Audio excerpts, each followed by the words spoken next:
खुदावंद आपके साथ हो और आपके साथ भी हो। अंजील मुकद्दस संत लूकस के मुताबिक। खुदावंद के लिए हो। कुछ लोग मंदिर के विषय में ये कहते हैं कि वह सुंदर पत्थरों और मनोती के उपहारों से सजा हुआ है। इस पर यीशु ने कहा, वह दिन आ रहे हैं जब जो कुछ तुम देख रहे हो उसका एक पत्थर भी दूसरे पत्थर पर नहीं पड़ा रहेगा, सब ढा दिया जाएगा। उन्होंने यीशु से पूछा, गुरुवर, ये कब होगा और किस चिन्ह से पता चलेगा कि ये पूरा होने को है? उन्होंने उत्तर दिया, सावधान रहो, क्योंकि कोई तुम्हें नहीं बहकाए, क्योंकि बहुत से लोग मेरा नाम लेकर आएंगे और कहेंगे, मैं वही हूं, और वह समय आ गया है, उनके अनुयायी नहीं बनो। जब तुम युद्धों और क्रांतियों की चर्चा सुनोगे तो मत घबराना, पहले ऐसा हो जाना अनिवार्य है, लेकिन ये अंत नहीं है। तब यीशु ने उनसे कहा, राष्ट्र के विरुद्ध राष्ट्र खड़ा होगा और राज्य के विरुद्ध राज्य। भारी भूकंप होंगे, जहां तहां महामारी तथा अकाल पड़ेगा। आतंकित करने वाले दृश्य दिखाई देंगे और आकाश में महान चिन्ह प्रकट होंगे। ये सब घटित होने के पूर्व लोग मेरे नाम के कारण तुम पर हाथ डालेंगे, तुम पर अत्याचार करेंगे, तुम्हें सभागृह तथा बंदी गृहों के हवाले कर देंगे और राजाओं तथा शासकों के सामने खींच ले जाएंगे। ये तुम्हारे लिए साक्ष्य देने का अवसर होगा। अपने मन में निश्चय कर लो कि हम पहले से अपनी सफाई की तैयारी नहीं करेंगे, क्योंकि मैं तुम्हें ऐसी वाणी और बुद्धि प्रदान करूंगा जिसका सामना अथवा खंडन तुम्हारा कोई भी विरोधी नहीं कर सकेगा। तुम्हारे माता पिता, भाई, कुटुंबी और मित्र भी तुम्हें पकड़वा देंगे। तुम में से कितनों को मार डाला जाएगा और मेरे नाम के कारण सब लोग तुमसे बैर करेंगे, फिर भी तुम्हारे सिर का एक बाल भी बांका नहीं होगा। अपने धीरज से तुम अपनी आत्माओं को बचा लोगे। ये खुदा की पाक अंजील है।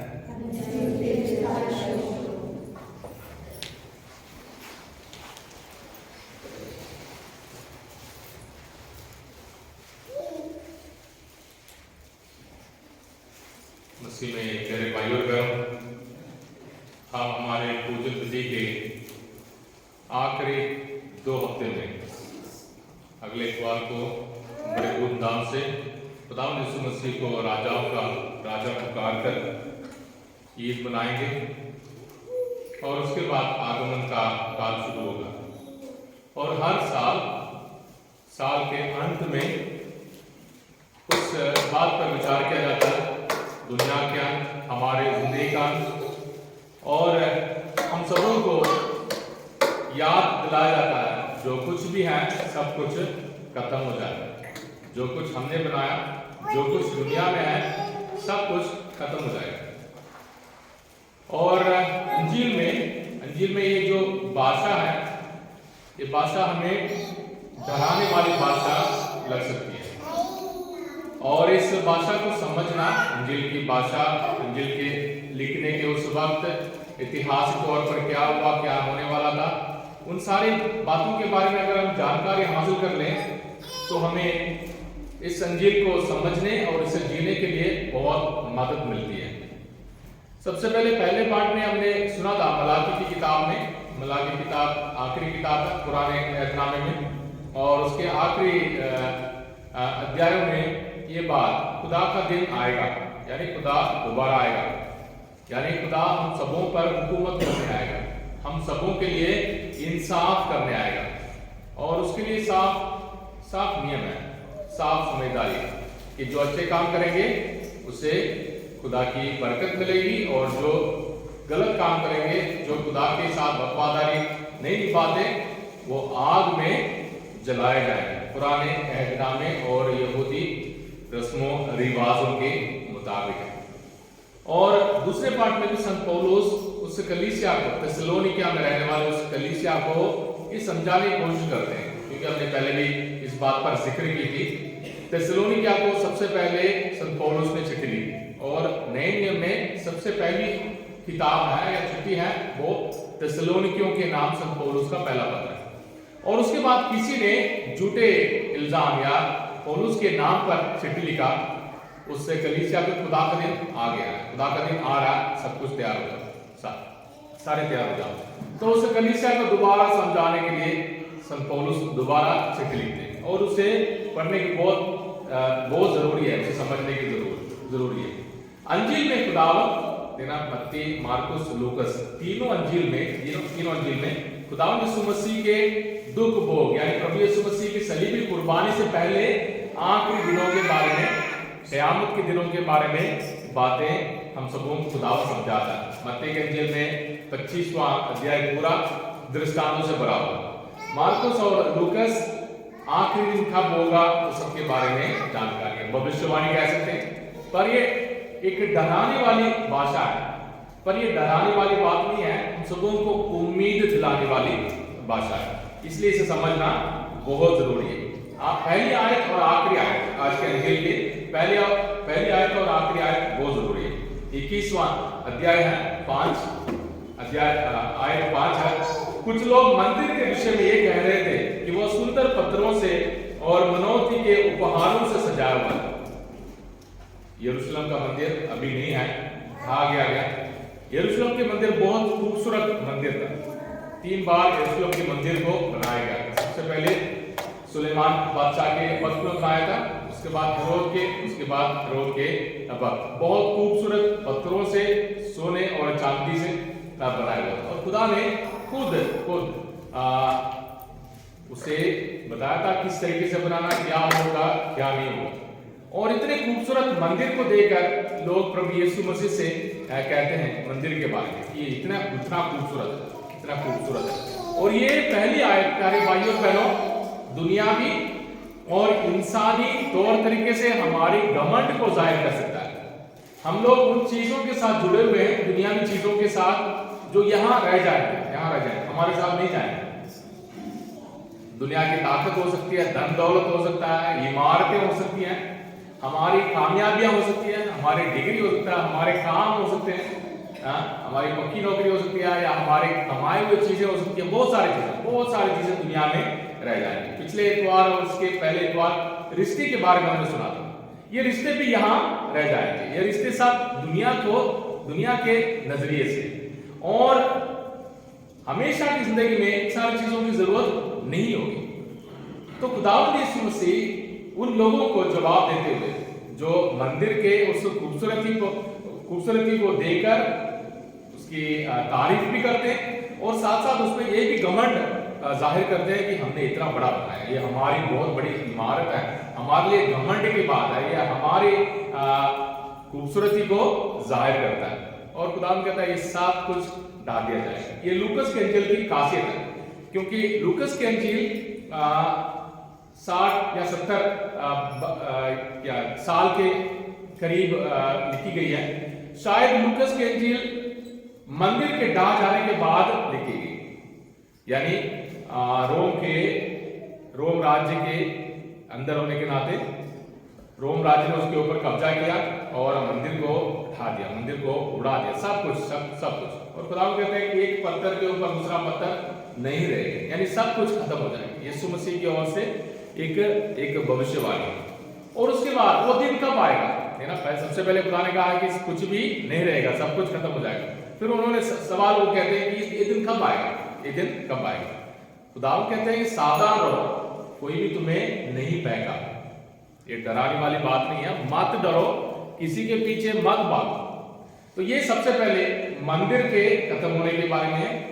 खुदावंद यीशु मसीह के दोबारा आने के बारे में, दुनिया के अंत के बारे में, और साथ ही साथ हर साल हम लोग प्रभु यीशु मसीह के सलीबी मौत के लिए भी एक भविष्यवाणी, यानी खुदावंद यीशु मसीह की भी जिंदगी इस दुनिया में खत्म होने वाली है। खुदावंद यीशु मसीह उस आसमानी, उस हमेशा की जिंदगी में दाखिल होने के लिए अपने दुख दर्द सहने वाले।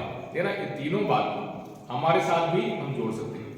हमने जो कुछ भी कमाया, हमारे इतने लंबे लंबे सपने और हमारी बहुत सारी इमारतें, हमारे घर, सब कुछ कामयाबियां, और हर साल हमारे सपने अलग होते जाते हैं। बहुत सारे सपने हमारे जेब में रहते हैं, बहुत सारे सपनों को हम लोग विश्वास नहीं करते हैं, सारे सपनों को भूल जाते हैं। और खुदा हम सबों को एक नई उम्मीद देने के लिए खुदा कहता है कि मत घबराओ, मत डरो, कोई भी तुम्हें नहीं बहकावे, कोई भी तुम्हें नहीं बहकावे। और क्या क्या हो सकता है, क्या क्या हो सकता है। लेकिन कुछ साल पहले जब 2000 साल की बात आई थी, उस वक्त उन्होंने पिक्चर बनाई थी, बहुत सारे दुनिया खत्म होने वाली। उसके बाद 2012 इतने भविष्यवाणी की थी, जब कोविड हो गया था, फिर पास्टरों ने भी भविष्यवाणी की, ये दुनिया खत्म होने वाली है, ये है वो है। ये सारी चीजें हर जमाने में होते रहते हैं। इमारतें गिर जाती हैं, युद्ध, अभी कितने युद्ध होते हैं, कितने युद्ध। हर एक जब भी कोई युद्ध शुरू हो जाता है, जब भी कोई महामारी आ जाती है, सारी भविष्यवाणियां शुरू हो जाती है। दुनिया के शुरू से इन किस्म के भविष्यवाणियां हैं। हम ईसाई होने के नाते, खासकर कैथोलिक ईमान में विश्वास करने के नाते, कैथोलिक कलीसिया के मेंबर होने के नाते, परिवार के लोग होने के नाते, हम सबों को इन सारे बातों को समझने के लिए बहुत उम्मीद चाहिए। डरने की बात नहीं है, घबराने की बात नहीं है। जो कुछ हम हैं, जो कुछ इस दुनिया में, सब कुछ तो खत्म हो जाएगा, हम भी खत्म हो जाएंगे। पर जैसे खुदावंद यीशु मसीह ने अपने जिंदगी का सामना किया, जैसे खुदावंद यीशु मसीह ने सलीबी सफर में यरूशलेम की ओर सफर कर रहे हैं। लूकस के अंजील में हमने यीशु के साथ सफर किया था। जहां प्रभु यीशु मसीह रुककर प्रभु ने प्रचार किया, उस पर हमने गौर किया। हम भी सफर में हैं, इस दुनिया में भी हम सफर में। और इस सफर में खुदावंद यीशु मसीह ऐसे मुकाम पर पहुंचे हैं जब दुख दर्द उठाने वाले, सलीब पर चढ़ने वाले, मरने वाले। तो हम सबों के लिए भी जिंदगी के हर एक मोड़ पर बहुत सारे डर है, बहुत सारे उम्मीद है, बहुत सारे सपने हैं। तो इन सारी चीजों को सामना कैसे करना चाहिए? उम्मीद के साथ करना चाहिए।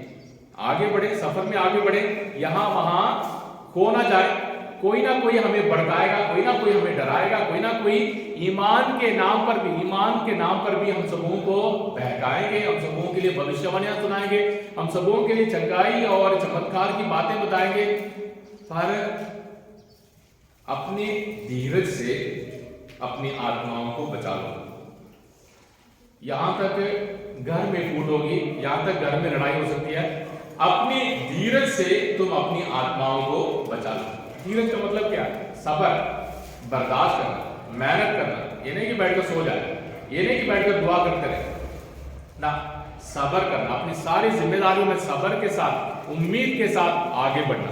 अपनी आत्माओं को बचा लो। शरीर को हम बचा नहीं पाएंगे, अपने घर को हम बचा नहीं पाएंगे, अपने जेब को हम बचा नहीं पाएंगे। वो सबके लिए हमें दिमाग चाहिए कि आगे कहाँ कितना खर्चा करना है, कहाँ से कितना लोन लेना है, किन बातों को, किन चीजों को खरीदने की जरूरत है, कितना मेकअप करना है, क्या नहीं करना। वो सब के लिए खुदा कहता है कि आपको पता है। खुदा इन सारी चीजों पर हमारे साथ खेल खेलने के लिए नहीं है। खुदा ये नहीं कहने वाला कि ये कपड़ा मत पहनो, खुदा ये नहीं कहने वाला कि वो मेकअप नहीं करना ना। खुदा को इन सारी चीजों से कुछ लेना नहीं है। क्यों? क्योंकि ये दुनिया की चीजें हैं, हमने दुनिया के गुलाम नहीं बनना। पर खुदा कहता है अपने धीरज से, अपने सब्र से तुम अपनी आत्माओं को बचा लो।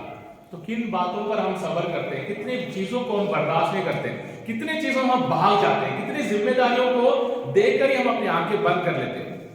कितने बार अपने परिवार के सपनों को साकार करने के बजाय हम लोग दूर रह जाते हैं, सो जाते हैं, दुआ करते हैं। कितने बार, अभी कितने भविष्यवाणी आपने सुनी होगी, रात भर दुआ करो, चंदा दो, सब कुछ ठीक हो जाएगा। हाँ, इन सारे चीजें हम सबों को बहकाते हैं, हम सबों को गुमराह करते हैं। और खुदा हम सबों से पहले अपने घमंड के बाद जितने भी हों खुदा की मेहरबानी है प्रभु, जितने भी मुझे कामयाबियां तूने दी है वो सब के लिए तेरी तारीफ हो, तेरी स्तुति हो। मुझे उन चीजों पर है प्रभु, उन चीजों के पीछे मैंने गुलाम नहीं बनना। जितने भी मेहरबानी तूने दिखाई है, तेरी तारीफ हो, तेरी स्तुति हो, तेरी जय जयकार। पर मैंने आगे डर के मारे जाना है, या घबरा के जाना, गुमराह होकर जाना, या खरीदने बेचने वाली देना, या दिखने और दिखाने वाली ना है प्रभु, तेरे रास्ते पर, सलीबी रास्ते पर, इस सलीबी सफर में मैंने भी जी उठना है। मैंने भी उस आसमान के उस जिंदगी को मैंने भी मजा लेना है, उस जिंदगी तक मैंने भी पहुंचना है प्रभु। मुझे सब्र दे, बर्दाश्त करने की ताकत दे, उम्मीद दे, उम्मीद के मुसाफिर बनकर मैं भी आगे बढ़ूं। आज के दूसरा पाठ बहुत मजेदार है, क्योंकि हर एक पाठ को, हर एक आयत को पढ़कर हम लोग तुरंत गुमराह हो जाते हैं। जो काम नहीं करना चाहता है उसे भोजन नहीं दी जाए देना। अक्सर हम लोग क्या करते हैं, एक आयत को पकड़ते हैं, उसको भी उसी को घुमाते फिराते रहते हैं। संत पौलुस जो काम करना नहीं चाहता उसे भोजन नहीं दिया जाए, है ना। संत पौलुस एक खास बात को समझाना चाहता है। जब बातें ऐसे गुमराह करने वाली बात हो, तुरंत हमें पूछना है कहने का मतलब क्या था, क्यों कहा था, इसकी कहानी क्या है, इसकी कहानी क्या है। जैसे मैंने कहा, थिस्सलुनीकियों को संत पौलुस ने पहली चिट्ठी लिखी, उसके बाद किसी ने संत पौलुस के नाम पर चिट्ठी लिखा कि खुदा का दिन आने वाला तैयार होगा। तो लोग क्या करते हैं, लोग काम करना बंद कर देते हैं, लोग काम करना बंद कर देते हैं। खुदा का दिन आने वाला है इसलिए तैयार हो जाओ, खुदा का दिन आने वाला है इसलिए दुआ करो, खुदा का दिन आने वाला है, वैसे भी काम करने से क्या फायदा होगा, वैसे भी काम करने से क्या फायदा होगा। दो बातें मैं दो कहानी के रूप में बताना चाहता हूं। सबसे पहले डोमिनिक सावियो एक छोटा सा लड़का था, डॉन बॉस्को के एक हॉस्टल में पढ़ता था। बहुत अच्छे परिवार से था, बहुत अच्छे परिवार से लड़का था, और कमजोर था, बीमार था, फिर भी बहुत वफादार था। हर रोज पाक मास, हर रोज पाक शागत इस साल। तो फिर बच्चे खेलते थे और ग्राउंड में खेल रहे थे बहुत सारे बच्चे। तो डॉन बॉस्को ने सारे बच्चों को बुलाकर बोला, अभी इस वक्त अगर दुनिया खत्म हो जाए क्या करोगे। तो किसी बच्चे ने बोला, मैंने तुरंत अपनी मम्मी डैडी के पास जाना। दूसरा बोला, मैं तुरंत जाकर चर्च में बैठकर दुआ करूंगा। तीसरा बोला, मैं जाकर इतराफ करूंगा। तो डोमिनिक सावियो की बारी आई। डोमिनिक सावियो बोला, मैं खेलता रहूंगा। क्यों? क्योंकि मुझे डर नहीं है, खुदा से मिलने के लिए मुझे डर नहीं है। मैंने खुदा के प्यार के खिलाफ पाप नहीं किया है, इसलिए मैं खेलता रहूंगा और खुदा के साथ मेरी मुलाकात होगी। जैसे भी हूं वैसे खुदा के साथ मेरी मुलाकात होगी। ये संतों की जिंदगी है, संतों की जिंदगी। जब हम पाप करते हैं, जब हम खुदा के प्यार से दूर रहते हैं, जब हम अपनी मर्जी करते हैं, जब अपने घमंड और अपने अकड़ में हम जिंदगी बिताते हैं, तब हमें डर लगता है, तभी हमें गुमराह करने के रास्ते में फंसाने के लिए बहुत आसान हो जाता है। दूसरी बात, हवाई में अमेरिका के बहुत सारे द्वीप हैं, और उन हवाई आइलैंड्स में एक आइलैंड है मोलोकाई, जहां सेवा करने के लिए एक बेल्जियम के एक फादर के पहले ब्रदर थे, उसके बाद फादर बने, और वहां सारे कुष्ठ रोगी जो लेपर्स है, कुष्ठ रोगी लेपर कॉलोनी में पूरा इलाका कुष्ठ रोगियों से भरा हुआ था। अमेरिका से जो भी कुष्ठ रोग से पीड़ित थे उनको उठाकर उस इलाके में डाल दिया, और सारी जगह समुद्र और एक तरफ पहाड़ था, कोई चढ़ने पाते थे, इसलिए उनको वहां सजा के समान मिलती थी। क्यों? क्योंकि उस वक्त कोई उसके लिए इलाज नहीं था, कुछ लोगों के लिए कोई इलाज नहीं था। और जब ये पुरोहित ये फादर के डैमियन गए, उन्होंने देखा इतनी अच्छी जमीन है और इतने बहुत सारे काम कर सकते थे, बहुत सारे पौधे उगा सकते थे, बहुत सारे फल फूल आ सकते थे। तो उनसे पूछा, आप लोग ये सारा काम क्यों नहीं करते? बहुत सारे लोग तंदुरुस्त हैं, मतलब बीमारी तो है बहुत सारा। वो बोलते हैं, अभी हम बोएंगे, अभी हम पौधा उगाएंगे, तो फिर कौन खाएगा? हम तो पौधा लगा सकते हैं, पर और कोई खाएगा तो फायदा क्या है? हमारी भी जिंदगी प्यारे भाइयों और बहनों, आजकल अगर मिले, अगर नहीं मिले, मिल जाए, हमारी भी जिंदगी खरीदने और बेचने के समान चल रहा है। हमारे विचार खरीदने और बेचने, अगर मिलेगा तो आएंगे, अगर नहीं मिलेगा तो हम नहीं आएंगे, अगर फायदा है तो फिर ठीक है, अगर फायदा नहीं तो नहीं है। ये दुनिया के तौर तरीके हमें हर रोज गुलाम बनाते हैं। हमारे रिश्ते में भी लेने देने की बात नहीं, उसने क्या दिया और मैं क्या दे सकता हूँ। क्या देना चाहिए, ये सारी चीजें खुदावन हम सबों को इन सारी बातों से दूर रहने के लिए, हमें बचाने के लिए हम सबों को सबक देता है। संत पौलुस थिस्सलुनीके में रहने वाले कलीसिया को यही समझाना चाहता है, मत डरो, खुदा का दिन जब आएगा उसके लिए तैयारी करो, उसके लिए इंतजार करो, पर डर के मारे नहीं, आराम करके नहीं है, अपनी जिम्मेदारियों को निभाना है, अपनी जिम्मेदारियों को निभाना है और उम्मीद के मुसाफिर बनना है। बड़े लोगों को समझाने के लिए ये बात बहुत जरूरी है। जब भी पास्टरों की, जब भी कोई प्रचारक की बात सुनते हैं कि दुनिया आने वाला ऐसा आएगा वैसा आएगा, याद रखना हमें उम्मीद के मुसाफिर बनना है, हमें इन सारी बातों के गुलाम नहीं बनना। क्यों? हम बड़े, हमने जी लिया, हमने देखा, दुनिया देखा, हमने खाया पिया पहना, घूमे फिरे, हमारे बच्चों को हम किस किस्म की तालीम दे रहे हैं? हम अपने बच्चों को उम्मीद दे रहे हैं या अपने बच्चों को दे रहे हैं अभी दुनिया खत्म होने वाली है, अभी मर जाओगे? ये बात हमारे ईमान के मुताबिक नहीं है। अगर आपका बेटा या बेटी जवान भी है, उनको भी जिंदगी जीने का रास्ता दिखाना, उन्हें उम्मीद देना हमारी जिम्मेदारी बन जाती है। इसलिए आज के जमाने के बहकावे में नहीं आना, पर अपने धीरज के साथ, अपनी उम्मीद के साथ, अपने सब्र के साथ, अपने ईमान के साथ हमने खुदा के उस राज्य में दाखिल होना है। इसलिए इस इतवार को मनाते वक्त प्यारे भाइयों और बहनों, हर इतवार को हम लोग 3 पाठ पढ़ते हैं। हम लोग ज़बूर जो गाते हैं वो भी है, यानी 4 बार पाक वचन को पढ़ने और उस पर गौर करने के लिए हमें मौका मिलता है। इसलिए मलाकी की किताब से हमने सुना, थिस्सलुनीकियों के नाम संत पौलुस के पत्र से हमने पाठ सुना, लूकस के इंजील।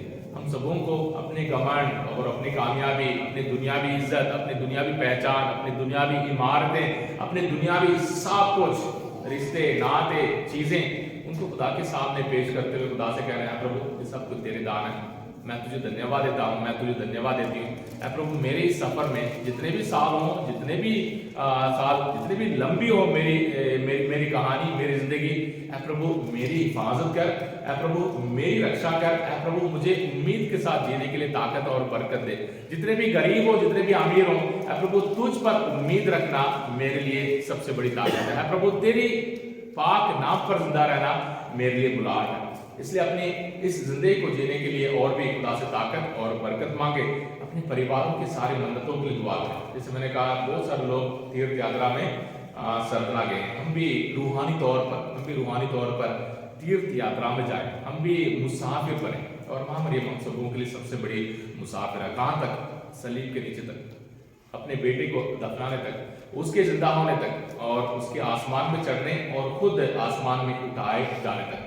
हमें भी इस मुसाफिर होने की इस जिंदगी को जीने के लिए ताकत और बरकत की जरूरत है। आज ओलिविया को चर्च में लाए, उस परिवार के हम खुदा को धन्यवाद दें और उससे बेटी के लिए खुदा की ताकत और बरकत मांगे और हमारी सारी मन्नतों के लिए दुआ करें। आमीन।